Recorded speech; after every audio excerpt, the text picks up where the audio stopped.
Welcome to all is well channel.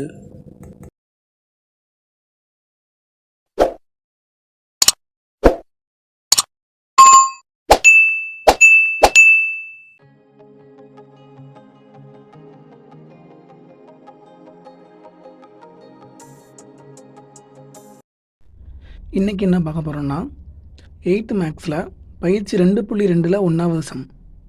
கீழே கொடுக்கப்பட்டுள்ள வடிவங்களின் சுற்றளவு மற்றும் பரப்பளவு காண்க.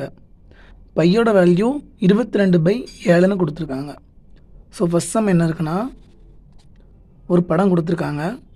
அந்த படத்தோட நீளம் 10 மீட்டர், அகலம் 7 மீட்டர்னு கொடுத்துருக்காங்க. அதாவது நீளம் 10 மீட்டர், அகலம் 7 மீட்டர். ஸோ ரெண்டுமே வேறு வேறு அளவு இருக்கிறதுனால இது சதுரம் கிடையாது, சரியா? ஸோ வேறு வேறு அளவு இருக்கிறதுனால இது ஒரு செவ்வகம். ஸோ இங்கே என்ன இருக்குன்னா, ஒரு அரை வட்டம் இருக்குது. இது ஃபுல்லாக சேர்ந்தது ஒரு செவ்வகம், இது மட்டும் தனியாக ஒரு அரை வட்டம் இருக்குது. ஸோ இதோட என்ன பண்ணணும், சுற்றளவும் பரப்பளவும் கண்டுபிடிக்கணும், சரியா? ஸோ ஃபஸ்ட்டு படத்தில் வந்து என்ன இன்ஃபர்மேஷன் தெரியுதுன்னு பார்த்துக்குருவோம். ஸோ கீழே 10 மீட்டர்னு கொடுத்துருக்காங்க. அதாவது செவ்வகத்தின் நீளம் 10 மீட்டர்னு கொடுத்துருக்காங்க. ஸோ இப்போ மேலேயும் 10 மீட்டர் தான் இருக்கும், சரியா? ஸோ கீழேயும் செவ்வகத்துக்கு எதிரெதிர் பக்கங்களோட அளவு சமமாக இருக்கும். ஸோ இப்போ இந்த படத்தோட சுற்றளவு கண்டுபிடிப்போம். ஸோ கொடுக்கப்பட்டுள்ள படத்தோட சுற்றளவு, சரியா? ஸோ சுற்றளவு கண்டுபிடிக்கணும். என்ன சுற்றளவு கண்டுபிடிக்கணும்னா, கொடுக்கப்பட்டுள்ள படத்தோட எல்லா பக்கங்களோட அளவையும் கூட்டணும், சரியா? ஸோ இங்கே என்ன இருக்குது, ஃபஸ்ட்டு இங்கேருந்து ஸ்டார்ட் பண்ணுவோம். ஸோ இது ஒரு நீளம், சரியா? ஸோ செவ்வகத்தின் நீளம் ப்ளஸ் அடுத்து என்ன இருக்குது, இது செவ்வகத்தின் அகலம். செவ்வகத்தின் அகலம் ப்ளஸ் அடுத்த பக்கம் மேலே செவ்வகத்தின் நீளம். செவ்வகத்தின் நீளம் ப்ளஸ் இப்போ 3 பக்கம் முடிச்சாச்சு. இந்த பக்கம் செவ்வகத்தின் நீளம், இந்த பக்கம் செவ்வகத்தின் அகலம், மேலே உள்ள பக்கம் செவ்வகத்தின் நீளம். ஸோ இது 4வது பக்கம். 4வது பக்கம் என்ன இருக்குது, நமக்கு ஒரு வில் மட்டும்தான் இருக்குது, சரியா? ஸோ அரைவட்ட வடிவிலான வில் மட்டும் இருக்குது. ஸோ வில்லின் நீளம், அரைவட்டத்தின் வில்லின் நீளம் கண்டுபிடிக்கணும். கண்டுபிடிச்சாச்சுன்னா இதோட சுற்றளவு கிடச்சிரும், ஓகேவா? ஸோ ஃபார்முலா எழுதிக்கிறோம். செவ்வகத்தின் நீளம் எவ்வளோ, செவ்வகத்தின் நீளம் 10 மீட்டர். ஸோ 10 ப்ளஸ் அடுத்து செவ்வகத்தின் அகலம். செவ்வகத்தின் அகலம் எவ்வளோ, 7 மீட்டர். ஸோ 7 ப்ளஸ் அடுத்தும் செவ்வகத்தின் நீளம் 10 மீட்டர் ப்ளஸ் அடுத்து அரைவட்டத்தின் வில்லின் நீளம். ஸோ அரைவட்டத்தின் வில்லின் நீளத்துக்கு ஃபார்முலா நம்ம ஆல்ரெடி படிச்சிருக்கோம், சரியா? So 1/2 × 2πr. இதுதான் அரைவட்டத்தின் வில்லின் நீளம் கண்டுபிடிக்க ஃபார்முலா. நமக்கு இங்கே என்ன தேவை, ஆர் தேவை, சரியா? அதாவது அரைவட்டத்தோட ஆரம் வேணும் நமக்கு. செவ்வகத்தில் வந்து என்ன தெரியுது, செவ்வகத்தின் அகலம் இங்கே 7 சென்டிமீட்டர்னால் இந்த சைடும் 7 சென்டிமீட்டர் தான் இருக்கும், சாரி 7 மீட்டர் தான் இருக்கும், சரியா? இங்கே 7 மீட்டர் இருந்தால் அதோட எதிர்ப்பக்கம் 7 மீட்டர் தான் இருக்கும். அப்போ அந்த வட்டத்தோட விட்டம் எவ்வளோ கிடைக்குன்னா, நமக்கு 7 மீட்டர்னு கிடச்சிருச்சு. அதாவது டி வந்து 7 மீட்டர்னு நமக்கு படத்துலேருந்து தெரியுது. நமக்கு என்ன தேவை, ஆர் தேவை. ஆர் எப்படி கண்டுபிடிப்போம், டியிலேருந்து ஆர் = d/2. அதாவது விட்டத்தில் பாதி தான் ஆரம். அப்போ என்ன வரும், 7/2. ஆரோட வேல்யூ 7/2. ஸோ அப்ளை பண்ணிடலாமா? 10 + 7 + 10 ப்ளஸ் ஃபார்முலாவில் 1/2 × 2πrல உள்ள 2 × பையோட வேல்யூ. பையோட வேல்யூ கொஸ்டினில் எவ்வளோ கொடுத்துருக்காங்க, பையோட வேல்யூ 22/7 இருக்குது, சரியா? ஸோ பையோட வேல்யூ 22/7 × ஆர். ஆர் எவ்வளோ கண்டுபிடிச்சிருக்கோம், ஆர் வந்து 7/2. ஸோ 7/2. இப்போ சுருக்குவோம். ஸோ 10 + 7 + 10 ப்ளஸ் போட்டுக்கிட்டேன். ஸோ இந்த டேம் எல்லாம் ஒரே டேம், சரியா? இது எல்லாம் இந்த ஒரு ஃபார்முலா அப்ளை பண்ண வேல்யூஸ். ஸோ இதெல்லாம் இப்போ சிம்பிளிஃபை பண்ணுவோம். இந்த ரெண்டையும் கேன்சல் பண்ணிக்கலாமா? ஏன்னா இந்த 2 மேலே இருக்குது, இது கீழே வகுத்தலில் இருக்குது. ஸோ 2 கேன்சல் ஆகிட்டு. அடுத்து இந்த 2ஐயும் இந்த 22 அடிச்சுக்கிடுவோம். 1 2, இந்த 2ல் எத்தனை 2 இருக்குது, 1 2 இருக்குது, மிச்சம் 0 தான். ஸோ இந்த 2ல் ஓரன் 2, அதாவது ஓரன் 2 11 2 22. அதை தான் நம்ம ஒவ்வொரு நம்பராக அடிக்கிறோம். ஸோ இப்போ கீழே 7 இருக்குது, மேலே 7 இருக்குது, ரெண்டையும் கேன்சல் பண்ணிக்கலாமா? இந்த 7ம் இந்த 7ம் கேன்சல் ஆயிரும். இப்போ இங்கே என்ன நம்பர் இருக்குது? இங்கே 1 இருக்குது, இங்கே ஒன்றுமே இல்லை, 1 தான் இருக்குது, இங்கே 11 இருக்குது, இங்கே 1 இருக்குது. அது மாதிரி கீழேயும் 1 1 1 தான் இருக்குது, எல்லாமே கேன்சல் ஆகிட்டு. சரியா? ஸோ மிச்சம் இந்த ப்ராக்கெட்டுக்குள்ளே இருக்கிறது 11 மட்டும்தான். ஸோ இப்போ எல்லோரும் கூட்டல் தானே இருக்குது, எல்லாத்துக்கும் நடுவில் கூட்டி போட்டுடலாமா? 10 + 7 17, 17 + 10 27, 27 + 11 38. சரியா? 38 மீட்டர். ஸோ இந்த படத்தோட சுற்றளவு கண்டுபிடிச்சிட்டோம். இப்போ அடுத்து என்ன கண்டுபிடிக்கணும்? கொஸ்டின் என்ன கேட்டிருக்காங்க? சுற்றளவு மற்றும் பரப்பளவு கேட்டிருக்காங்க. ஸோ இப்போ பரப்பளவு கண்டுபிடிப்போம். பரப்பளவு கண்டுபிடிக்க என்ன பண்ண போகிறோம்னா, நமக்கு இந்த படத்தில் இந்த பகுதியோட பரப்பளவு மட்டும்தான் நமக்கு தேவை. சரியா? அதாவது நான் இந்த கோடு போட்டிருக்கேன்னா இந்த பரப்பளவு மட்டும்தான் தேவை. இது நம்மளாக உருவாக்கிட்ட இந்த புள்ளி வச்சது வந்து நம்மளாக சுற்றளவு கண்டுபிடிக்காண்டி உருவாக்கிட்டோம். ஸோ இதோட பரப்பளவு மட்டும்தான் தேவை. ஸோ பரப்பளவை எப்படி கண்டுபிடிக்க போகிறோம்னா, மொத்தமாக செவ்வகத்தின் பரப்பளவை கண்டுபிடிச்சி அதிலிருந்து இந்த அரைவட்டத்தின் பரப்பளவை மட்டும் கழிச்சிட போகிறோம். பரப்பளவு கண்டுபிடிக்கிறதுக்கு செவ்வகத்தின் பரப்பளவு கண்டுபிடிச்சி அதிலிருந்து இந்த அரைவட்டத்தின் பரப்பளவை கழிச்சிட்டா நமக்கு மிச்சம் இருக்க பகுதியோட பரப்பளவு கிடச்சிரும். சரியா? ஸோ பரப்பளவு கண்டுபிடிப்போம். பரப்பளவு ஈக்குவல் செவ்வகத்தின் பரப்பிலிருந்து அரைவட்டத்தின் பரப்பளவை கழிக்க போகிறோம். செவ்வகத்தின் பரப்பளவு மைனஸ் அரைவட்டத்தின் பரப்பு கழிச்சிட்டா நமக்கு மிச்சம் உள்ள பகுதியோட பரப்பளவு கிடச்சிரும். செவ்வகத்தின் பரப்பளவுக்கு ஃபார்முலா என்னது? நீளம் இன்ட்டு அகலம், அதாவது L இன்ட்டு B. சரியா? மைனஸ் அரைவட்டத்தின் பரப்பளவு. அரைவட்டத்தின் பரப்பளவு ஃபார்முலா என்ன? 1/2 இன்ட்டு πr². 1/2 into πr². சரியா? ஸோ இப்போ செவ்வகத்தின் நீளம் எவ்வளோ, அகலம் எவ்வளோன்னு பார்ப்போம். செவ்வகத்தின் நீளம் 10 மீட்டர், அகலம் 7 மீட்டர். அப்ளை பண்ணிக்கிறோமா? செவ்வகத்தின் நீளம் 10, அகலம் 7 மைனஸ். ஸோ இங்கே உள்ளது இந்த 1/2 அப்படி எழுதிக்கிட்டோம். பையோட விலை என்ன கொடுத்துருக்காங்க? 22/7ன்னு கொடுத்துருக்காங்க. ஆர் நம்ம எவ்வளோ கண்டுபிடிச்சிருக்கோம்? ஆர் வந்து 7/2 கண்டுபிடிச்சிருக்கோம். நமக்கு இங்கே r² இருக்குது, அதாவது ஆர் இன்ட்டு ஆறுன்னு இருக்குது. அப்போ 7/2 இன்ட்டு 7/2. சரியா? இப்போ சுருக்கிக்கிறோம். ஸோ 10 7 பெருக்குனா 70 மைனஸ் சுந்த ப்ராக்கெட்டில் சுருக்கிடுவோம். 1 2 11 2 22. சரியா? அடுத்து இந்த 7ம் இந்த 7ம் கேன்சல் ஆகிட்டு. அடுத்து திரும்ப 2ஆல் அழிப்போம். 1 2 7 எத்தனை 2 இருக்குது? 32 6. சரியா? மிச்சம் 1 இருக்கும். ஸோ 0 சேர்த்து புள்ளி வச்சுக்கிட்டோம். ஸோ இப்போ 10ல் I 2 10. இப்போ இங்கே ஒரு 2 இருக்குது, மேலே 11 3.5 இருக்குது. ஸோ இந்த 2ஐயும் 11 அடிச்சுக்கிறோம். 1 2 11ல் எத்தனை 2 இருக்கும்? I 2 10, மிச்சம் 1, 0 சேர்த்து புள்ளி வச்சுக்கிடுவோம். 10ல் I 2 10. இப்போ மேலே என்னெல்லாம் இருக்குது? 5.5 இன்ட்டு 3.5. இந்த 2 நம்பர் மட்டும்தான் இருக்குது. 5.5 இன்ட்டு 3.5. ஸோ இந்த 2ஐயும் பெருக்கிக்கிறலாமா? 5.5ஐயும் 3.5ஐயும் பெருக்கிக்கிறோம். ஸோ I 5 25க்கு 5, மிச்சம் 2, I 5 25, 25 2 27. இப்போ 3ஆல் 3 5 15க்கு 5, மிச்சம் 1, 3 5 15, 15 1 16. இப்போ கூட்டிடுவோம். 5 7 5 12க்கு 2, மிச்சம் 1, 6 8 9, இந்த 1. இப்போ புள்ளி வைக்கணும். அதாவது 5.5ல் ஒரு ஸ்தானத்துக்கு அப்புறம் புள்ளி இருக்குது, 3.5லேயும் ஒரு ஸ்தானத்துக்கு அப்புறம் புள்ளி இருக்குது. அப்போ ஆன்சர்லாம் நம்ம மொத்தமாக 2 ஸ்தானத்துக்கு அப்புறம் புள்ளி வைக்கணும். ஸோ 1 2 ஸ்தானத்துக்கு முன்னாடி புள்ளி வைக்கிறோம். அப்போ 19.25 கிடைக்கும். இதுக்கெல்லாமல் 70 மைனஸ் 19.25. இப்போ இந்த 2ஐயும் என்ன பண்ணணும்? கழிச்சு போடணும். 70லேருந்து 19.25 கழிக்கணும். ஸோ 70 19.25. மேலே 70 பக்கத்தில் ஒன்றுமே இல்லைனால 0 0 போட்டுக்கிறோம்.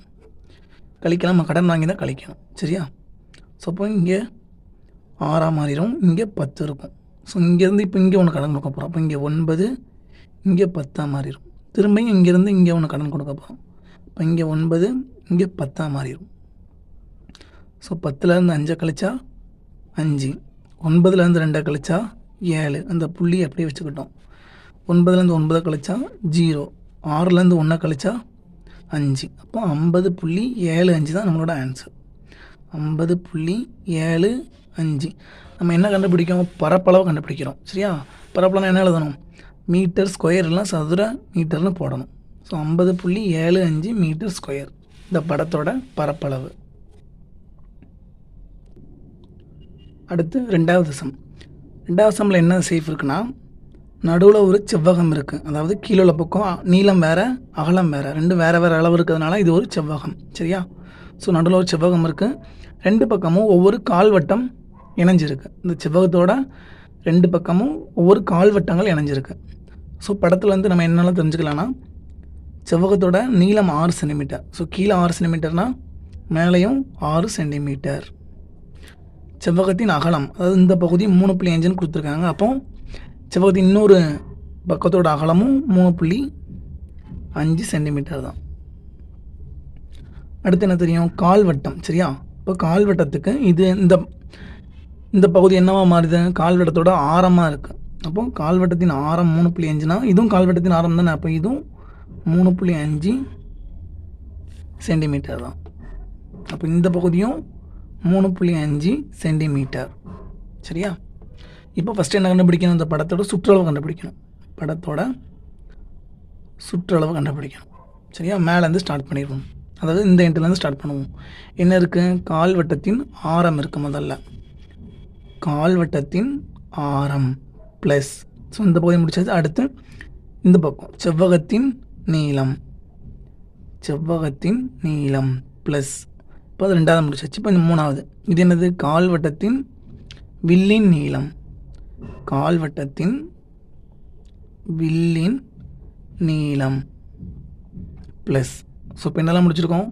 1, 2, 3 முடிச்சாச்சு. இப்போ 4வது பக்கம் இது என்னது? கால்வட்டத்தின் ஆரம், கால்வட்டத்தின் ஆரம் ப்ளஸ். இப்போ இந்த பகுதி இது என்னது? செவ்வகத்தின் நீளம், செவ்வகத்தின் நீளம் ப்ளஸ். இப்போ லாஸ்ட் இங்கேருந்து தான் ஸ்டார்ட் பண்ணோம். இப்போ இதோட முடிக்கணும். இது என்னது? இது கால்வட்டத்தின் வில்லின் நீளம், கால்வட்டத்தின் வில்லின் நீளம். ஸோ இது எல்லா அளவையும் கண்டுபிடிச்சி கூட்டினா தான் அந்த படத்தோட சுற்றளவு கிடைக்கும். சரியா? ஸோ பாருங்கள், கால்வட்டத்தின் ஆரம் 2 கால்வட்டத்துக்கும் ஆரம் சேமாக தான் இருக்குது. சரியா? அப்போ இங்கே ஒரு கால்வட்டத்தின் ஆரம் இருக்குது, இங்கே ஒரு கால்வட்டத்தின் ஆரம் இருக்குது. அப்போ 2 இன்ட்டு ஆரம் எழுதிடலாமா? 2 இன்ட்டு கால்வட்டத்தின் ஆரம் ப்ளஸ், அந்த மாதிரி செவ்வகத்தின் நீளம் இங்கே ஒன்று இருக்குது, இங்கே ஒன்று இருக்குது. ஸோ 2 இன்ட்டு செவ்வகத்தின் நீளம் ப்ளஸ், அந்த மாதிரி கால்வட்டத்தின் நீளம் இங்கே ஒன்று இருக்குது, இங்கே ஒன்று இருக்குது, கால்வட்டத்தின் வில்லின் நீளம். ஸோ 2 இன்ட்டு கால்வட்டத்தின் வில்லின் நீளம் எழுதிக்கிறோம். சரியா? ஸோ இப்போ ஃபார்முலா அப்ளை பண்ணுவோம். 2 இன்ட்டு கால்வட்டத்தின் ஆரம். ஸோ 2 இன்ட்டு கால்வட்டத்தின் ஆரம் எவ்வளோனா 3.5 சென்டிமீட்டர். ஸோ ஃபஸ்ட் எழுதிக்கிறோம். ஆரம் வந்து 3.5 சென்டிமீட்டர். செவ்வகத்தின் நீளம் எல் வந்து 6 சென்டிமீட்டர். செவ்வகத்தின் அகலம் பி வந்து 3.5 சென்டிமீட்டர். சரியா? ஸோ இப்போ கால்வட்டத்தின் ஆரம், ஆரம் எவ்வளோ? 3.5 சென்டிமீட்டர். ஸோ 2 இன்ட்டு 3.5 ப்ளஸ், அடுத்து 2 இன்ட்டு செவ்வகத்தின் நீளம், 2 இன்ட்டு நீளம் எவ்வளோ? 6 centimetre. So 2 into 6 plus 2 into கால்வட்டத்தின் வில்லின் நீளம். கால்வட்டத்தின் வில்லின் நீளம் ஃபார்முலா என்னது? 2, இந்த 2 இன்ட்டுன்னு போட்டதுனால 2 போட்டாச்சு. கால்வட்டத்தின் வில்லின் நீளம் ஃபார்முலா 1/4 இன்ட்டு 2πr. சரியா? 1/4 இன்ட்டு 2πr. ஸோ இப்போ எழுதிக்கிறோம். 2ஐயும் 3.5 பெருக்கணும். சரியா? 2ஐயும் 3.5 பெருக்கினா 7 ப்ளஸ் 2ஐயும் 6ஐயும் பெருக்கினா 12 ப்ளஸ் இங்கே ஃபார்முலா அப்ளை பண்ணிடுவோம். இது ஃபுல்லாக ஒரு டேம். ஸோ 2 இன்ட்டு 1/4 இன்ட்டு இந்த ஃபார்முலாவில் 2 இன்ட்டு பையோட வேல்யூ 22/7 இன்ட்டு ஆர். ஆர் எவ்வளோ? 3.5. சரியா? 3.5. இப்போ அடிக்கலாமா? 2 2 4. திரும்ப இந்த ரெண்டும் கேன்சல் ஆயிரும். 7 3ல் 7 இருக்கா? இல்லை. அப்போது 2 நம்பர் சேர்த்து எடுத்துக்கிறோம். 2 நம்பரை சேர்த்து எடுக்கும்போது 0 புள்ளின்னு வச்சுக்கணும். சரியா? 2 நம்பர் சேர்த்துனா என்ன வரும்? 35 கிடச்சிரும். இப்போ 35ல் எத்தனை 7 இருக்குது? 7 35. சரியா? ஸோ இப்போ என்னெல்லாம் கிடச்சிருக்கு 7 + 12 ப்ளஸ் இங்கே என்னெல்லாம் இருக்குது ஒரு 22 இருக்குது இன்ட்டு ஒரு 0.5 இருக்குது, ரெண்டையும் பெருக்கிக்கிறோம். So 7 + 12 plus 22 0.5 பெருக்கிறோமா? 22 0.5 I2 10க்கு 0 மிச்சம் 1 I2 10 10 1 11 0 கொண்டு 2 பெருக்கினா 0 0 கொண்டு 2 பெருக்கினா 0. ஸோ கூட்டிட்டா 0 1 1 இங்கே ஒரு ஸ்தானத்துக்கு அப்புறம் புள்ளி இருக்குது. சரியா? அப்போ நம்ம ஒரு ஸ்தானத்துக்கு அப்புறம் புள்ளி வச்சுட்டா என்ன கிடைக்கும்? 11 மாறிடும். ஸோ 11 எல்லாத்தையும் கூட்டிடலாமா? 7ஐயும் 12ஐயும் கூட்டினா 19 19 கூட 11 கூட்டினா 30. சரியா? 30 சென்டிமீட்டர். நம்ம சுற்றளவு கண்டுபிடிக்கும், அதனால் சென்டிமீட்டர்னு எழுதிட்டோம். ஸோ இந்த படத்தோட சுற்றளவு கண்டுபிடிச்சாச்சு. இப்போ இந்த படத்தோட பரப்பளவு கண்டுபிடிக்கணும். பரப்பளவு கண்டுபிடிக்க என்ன பண்ண போகிறோம்னா, முதல்ல இந்த கால்வட்டத்தின் பரப்பளவு கண்டுபிடிக்க போகிறோம். சரியா? ஸோ இந்த கால்வட்டமும் இந்த கால்வட்டமும் ஒரே அளவில் தானே இருக்குது. அப்போ 2 கால்வட்டத்தோட பரப்பளவை கண்டுபிடிச்சி செவ்வகத்தின் பரப்பளவோட கூட்டிட்டா அந்த மொத்த படத்தோட பரப்பளவு கிடச்சிரும். என்ன சொல்லணும்னு புரியுதா? இந்த படத்தோட பரப்பளவு கண்டுபிடிக்கிறதுக்கு கால்வட்டத்தின் பரப்பளவு ப்ளஸ் செவ்வகத்தின் பரப்பளவு ப்ளஸ் கால்வட்டத்தின் பரப்பளவு மூணுக்கும் தனித்தனியாக பரப்பளவு கண்டுபிடிச்சி மொத்தமாக கூட்டிடலாம். சரியா? ஸோ பரப்பளவு எழுதிக்கிறோம். பரப்பளவு ஈக்குவல் டு கால்வட்டத்தின் பரப்பளவு ப்ளஸ் செவ்வகத்தின் பரப்பளவு ப்ளஸ் கால்வட்டத்தின் பரப்பளவு. ஸோ 2 கால்வட்டமும் ஒரே அளவு தான். ஸோ 2 இன்ட்டு கால்வட்டத்தின் பரப்பளவு எழுதிக்கலாம். 2 இன்ட்டு கால்வட்டத்தின் பரப்பளவு ப்ளஸ் செவ்வகத்தின் பரப்பளவு. 2 இன்ட்டு கால்வட்டத்தின் பரப்பளவு ஃபார்முலா என்ன? πr²/4. சரியா? πr²/4 தான் கால்வட்டத்தின் பரப்பளவுக்குள்ள ஃபார்முலா. ப்ளஸ் செவ்வகத்தின் பரப்பளவு ஃபார்முலா என்ன? நீளம் இன்ட்டு அகலம். So L into B apply பண்ணிடலாமா? 2 இன்ட்டு பையோட வேல்யூ எவ்வளோ? 22/7. r². r என்ன கண்டுபிடிச்சிருக்கோம்? r வந்து 3.5ன்னு கண்டுபிடிச்சிருக்கோம். சரியா? அப்போ r²னா 3.5 இன்ட்டு 3.5 பை கீழே ஒரு 4 இருக்கா? ஸோ பை 4 இங்கே போட்டுக்கிட்டேன். இது ஃபுல்லாக ஒரு டேம். ப்ளஸ் அடுத்து எனக்கு எல் இன்ட்டு பி, செவ்வகத்தின் நீளம் இன்ட்டு அகலம். செவ்வகத்தின் நீளம் அகலம் எவ்வளோ? நீளம் வந்து 6 சென்டிமீட்டர், அகலம் 3.5 சென்டிமீட்டர். சரியா? அப்போ 6 இன்ட்டு 3.5. ஸோ சுருக்கிடலாமா? 2 2 4 திரும்ப 2ஐயும் 22ஐயும் அடிப்போம். 2 11 22 திரும்ப 7ஐயும் 3.5ஐயும் அடிக்க போகிறோம். 1 7 3 7 இருக்கா? இல்லை. அப்போ 2 நம்பரை எடுத்துக்கணும். 2 நம்பரை எடுக்கும்போது 0 சேர்த்து புள்ளி வச்சுக்கணும். சரியா? அப்போ 35ன்னு மாறிடும். 35ல் எத்தனை 7 இருக்கும்? 7 35. சரியா? இப்போ மேலே என்ன டேமில் இருக்குது பார்ப்போம். 11 இருக்குது, பெருக்கல் 0.5 இருக்குது, பெருக்கல் 3.5 இருக்குது, ப்ளஸ் இங்கே 6 இன்ட்டு 3.5 இருக்குது. 6 இன்ட்டு 3.5. இப்போ இது எல்லாத்தையும் பெருக்கணும். ஃபஸ்ட்டு 11ஐயும் 0.5ஐயும் பெருக்குவோம். சரியா? So 11 0.5 5 into 1 5 5 into 1 5. அடுத்து 0 கூட 1 பெருக்குனா 0, 0 கூட 1 பெருக்குனா 0. ஸோ 5 5 0. இதில் ஒரு ஸ்தானத்துக்கு அப்புறம் தான் புள்ளி இருக்குது. இப்போ ஆன்சர்லேயும் ஒரு ஸ்தானத்துக்கு அப்புறம் புள்ளி வச்சுக்கிறோம். சரியா? அப்போ 5.5ன்னு கிடச்சிருச்சு. 11ஐயும் 0.5ஐயும் பெருக்கும்போது 5.5 கிடச்சிட்டு. இப்போ 11ஐயும் 0.5 பெருக்கும்போது 5.5 கிடச்சிட்டு. அது கூட பெருக்கணும், 3.5 பெருக்கணும். ஸோ 3.5 பெருக்கும். 5 இன்ட்டு 5 25க்கு 5 மிச்சம் 2. 5 இன்ட்டு 5 25 ப்ளஸ் 2 27. சரியா? அப்போ 3 இன்ட்டு 5 15க்கு 5 மிச்சம் 1. 3 இன்ட்டு 5 15 15 1 16. ஸோ 5 12க்கு 2 மிச்சம் 1 6 7 8 9 19. ஸோ இங்கே ஒரு ஸ்தானம் தள்ளி புள்ளி இருக்குது, இங்கேயும் ஒரு ஸ்தானம் தள்ளி புள்ளி இருக்குது. அப்போ மொத்தம் 2 ஸ்தானம். ஸோ 2 ஸ்தானம் தள்ளி புள்ளி வச்சுருவோம். அப்போ 19.25 ப்ளஸ் இங்கே என்ன இருக்குது? 6 இன்ட்டு 3.5ன்னு இருக்குது. இப்போ பெருக்கலாமா? 6ஐயும் 3.5ஐயும் 3.5ஐயும் பெருக்கப்பா. ஸோ 5 30க்கு 0 மிச்சம் 3 6 3 18 18 3 21. ஸோ இங்கே ஒரு ஸ்தானத்தை கழிச்சு தான் புள்ளி இருக்குது. அப்போ ஒரு ஸ்தானத்துலேயும் புள்ளி வச்சுக்கிறோம். இப்போ 21 இன்னைக்கு கூட்டிடலாமா? ஸோ 21ஐயும் 19.5ஐயும் 19.25ஐயும் கூட்ட போகிறோம். சரியா? ஸோ முழு நம்பரை ஃபஸ்ட்டு கூட்டிக்கிறோம். 19ஐயும் 21ஐயும் கூட்டினா என்ன வரும்? 20, 30, 40 கிடச்சிரும். 40 புள்ளி, இங்கே புள்ளிக்கு அப்புறம் ஒன்றுமே இல்லை, இங்கே 2, 5 மட்டும் இருக்குது. அப்போ 2ஐயும் கூட்டினா 40.25 சென்டிமீட்டர் ஸ்கொயர். ஏன்னா நான் பரப்பளவு கண்டுபிடிக்கிறோம், அதனால் சென்டிமீட்டர் ஸ்கொயர்.